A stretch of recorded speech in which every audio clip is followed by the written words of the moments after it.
നാദാപുരം മണ്ഡലത്തിലെ UDF പ്രചാരണ സമയത്ത് ഏറ്റവും കൂടുതൽ ആളുകൾ കണ്ട ഒരു വീഡിയോ ഉണ്ട്.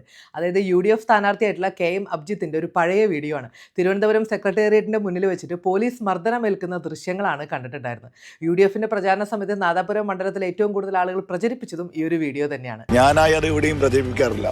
പിന്നെ പക്ഷേ തെരഞ്ഞെടുപ്പിന്റെ ഘട്ടത്തിൽ ഇത് എവിടെ നിന്നൊക്കെയോ പൊങ്ങി വന്നതാണ്. പിന്നീട് ശ്രീ ഷാഫി പറമ്പിലി MP അത് വെച്ച് സംസാരിക്കുന്നതും അതിനുശേഷം അത് ജനങ്ങൾ ഏറ്റെടുക്കുന്നത്. അപ്പോൾ എൻ്റെ ക്യാമ്പയിൻ്റെ ഇടയിൽ പല വീടുകളിൽ നിന്ന് അമ്മമാരും പറയുന്നുണ്ട്, മോനെ എത്ര അടി കിട്ടിയിട്ടുണ്ട്. എന്നാൽ ഇതൊന്നും തന്നെ നാദാപുരത്തുള്ളവരുടെ മനസ്സിനെയോ രാഷ്ട്രീയത്തെയോ സ്വാധീനിക്കില്ല എന്നതാണ് LDF സ്ഥാനാർത്ഥി P. വസന്തത്തിന് പറയാനുള്ളത്. കാരണം ഞാൻ എത്രയോ വിദ്യാർത്ഥി രാഷ്ട്രീയത്തിലൂടെ യുവജന രാഷ്ട്രീയത്തിലൂടെ രംഗത്ത് വന്ന ആളാണ്.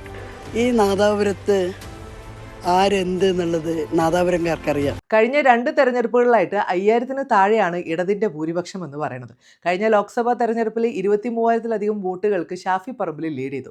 തദ്ദേശ തെരഞ്ഞെടുപ്പിൽ നേരിയ ലീഡിന് ഇടത് തിരിച്ചുപിടിച്ചു. എന്നാൽ ജില്ലാ പഞ്ചായത്തിന്റെ കണക്കുകൾ നോക്കുമ്പോൾ UDFനാണ് മേൽക്കൈ.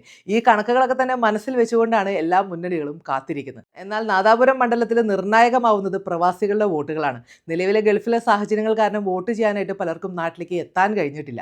അപ്പോൾ ഈ ഒരു വിഷയം തന്നെ എല്ലാ മുന്നണികളുടെയും ചങ്കിടിപ്പും കൂട്ടുന്നുണ്ട്. മണ്ഡലങ്ങളിലൂടെ സപ്പോർട്ടഡ് ബൈ ഡോൾഫിൻ ബേക്കറി.